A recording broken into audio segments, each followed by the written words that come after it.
Qindra hektar tokë janë përmbytur dje në Kuçovë, veçanërisht në Kozare, Salç Kozare dhe Ferras.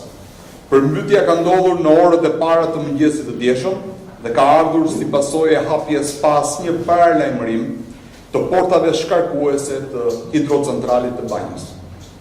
Banorët e Kuçovës dhe në veçanti të Kozares, Salç Kozare dhe Ferras janë ngdhirë papritur dhe pakujtuar në mëshirë të fatit, në përmbytjen totale të shkaktuara nga ujërat e Devollit dhe të atyre që hapën menjëherë portat shkarkuese.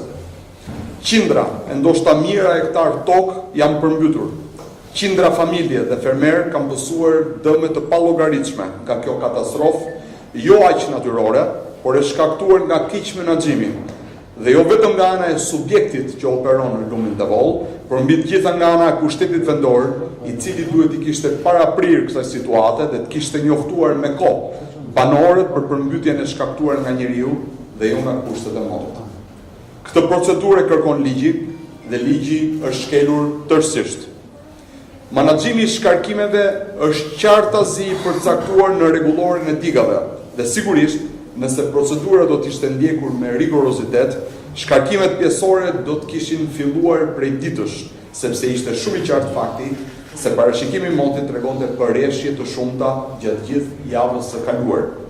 Për më tepër, pushteti vendor, domethënë eksaktësisht Bashkia Kuçovë, duhet kishte lajmëruar banorët e saj pikërisht për hapjen e portave shkarkuese, në mënyrë që këta të fundit të merrnin masa për të minimizuar dëmet. Por as kjo nuk është bërë.